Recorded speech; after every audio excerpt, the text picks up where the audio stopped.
29 तारखेला पंढरपूर या ठिकाणी अण्णासाहेब पाटील आर्थिक विकास महामंडळाचं उपकेंद्र आम्ही या ठिकाणी सुरू करणार आहोत। आदरणीय उपमुख्यमंत्री देवेंद्र फडणवीस साहेबांच्या उपस्थितीमध्ये हा कार्यक्रम संपन्न होणार आहे। लोकमंगल कोऑपरेटिव्ह बँकेने अण्णासाहेब पाटील आर्थिक विकास महामंडळाच्या असणाऱ्या महामंडळाला त्या ठिकाणी जागा निःशुल्क तत्वावरती दिलेली आहे।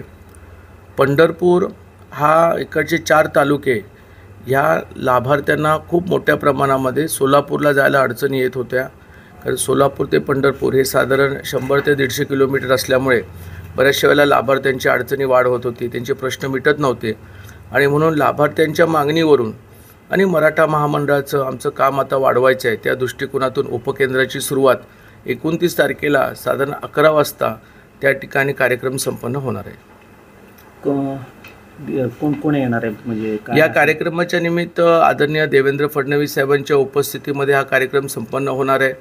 त्याचबरोबर लोकमंगल बँकेचे ज्यांनी हे कार्यालय आम्हाला निःशुल्क तत्वावर दिलेले सुभाषजी देशमुख असतील, आमचे इकडचे स्थानिक आमदार समाधानजी आवतडे असतील, त्याचबरोबर आमचे परिचारक साहेब असतील, विधान परिषदेचे आमदार, आमचे काही बार्शीचे मंडळी असतील, असे त्याचबरोबर काही बँकेचे प्रतिनिधी असतील। म्हणजे SBI बँकेने जिल्ह्यामध्ये खूप चांगलं काम केलेलं आहे, लोकमंगल बँकेने काम केलेलं आहे, अजून काही बँका आहेत, अशा बँकेच्या प्रमुखांचा सत्कार, ICICI बँकेचा सत्कार, अशा प्रमुख यांचा सगळा सत्काराचा कार्यक्रम, त्याचबरोबर 9 तालुक्यातील 9 लाभार्थी जे प्रत्यक्षामध्ये काम करतात अशा काम करणाऱ्या लोकांचे आम्ही त्या ठिकाणी सत्कार करणार आहोत। शरद नागरिक कोऑपरेटिव्ह बँक आणि निशिगंधा कोऑपरेटिव्ह बँक, त्याचबरोबर पंढरपूर अर्बन बँक, असे काही चांगले प्रकरणं आमच्या महामंडळाला कोऑपरेटिव्ह बँकेने दिलेले आहेत, म्हणून त्यांचा एक छोटासा सत्कार आम्ही या कार्यक्रमानिमित्त करणार आहोत। आजपर्यंत किती लोकांना आपण कर्ज वाटप केले आणि किती लाख तरुणांना आपण रोजगार निर्मिती केली आहे? एकंदरच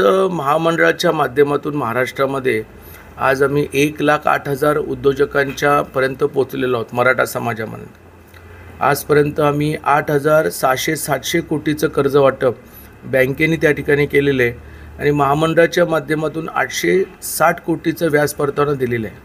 आपल्या जिल्ह्यामध्ये हा सगळा कार्यक्रम आपण पाहता साधारण 10,000 मराठा उद्योजक आपल्या जिल्ह्यामध्ये आम्ही त्या ठिकाणी तयार केलेले आहेत।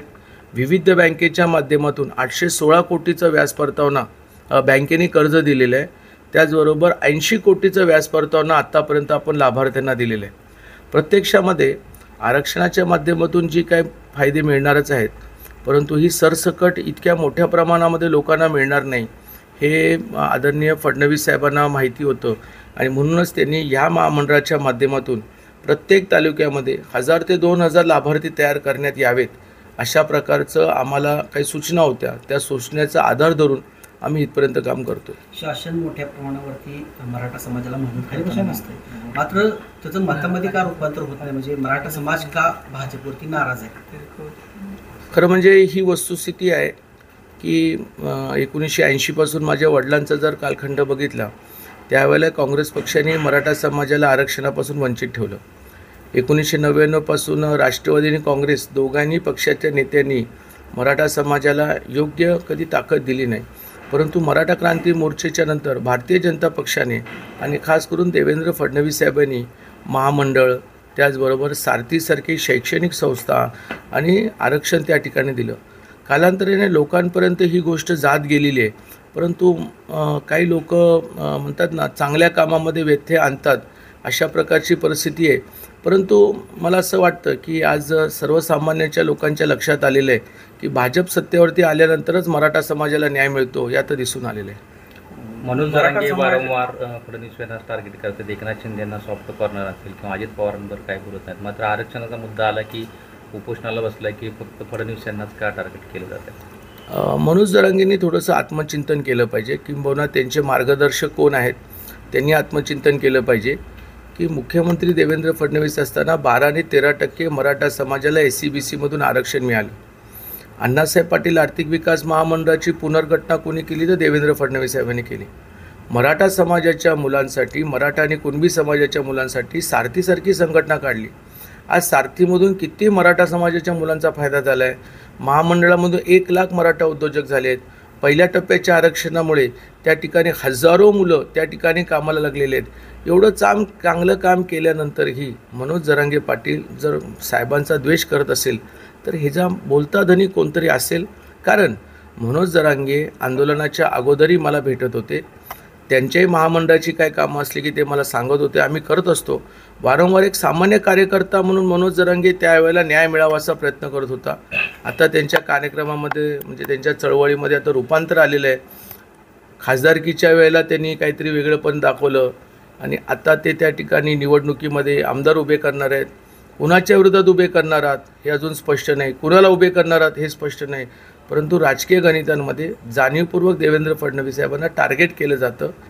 त्याच्यामागे कोणतरी सूत्रधार आहेत, कधीतरी जरांगे पाटलांच्या लक्षात येईल आणि त्यांच्या मनामध्ये जो काही गैरसमज असेल तो त्या ठिकाणी दूर होईल. कोणी असू शकतो, जे सत्ताधाऱ्यावरती नाही आहेत, जे माणूस सत्तेवर नाही आहेत. आता उदाहरण एक सांगतो, मराठा क्रांती मोर्चेच्या कालखंडामध्येही भाजप आणि शिवसेना सत्तेवर होती. भाजप आणि शिवसेना सत्तेवर असताना विरोधी पक्षनेता त्यावेळेला काँग्रेस आणि राष्ट्रवादी होती. आज एकनाथ शिंदे मुख्यमंत्री म्हणून काम करतात, तर डेफिनेटली शिवसेनेचा एक दुसरा गट आहे उद्धव ठाकरेंचा, तो असू शकतो. अजित पवार साहेब आज सत्तेवर आहे, तर डेफिनेटली शरदचंद्रजी पवार साहेबांची राष्ट्रवादी त्यांना काहीतरी करत असेल, किंवा काही अतृप्त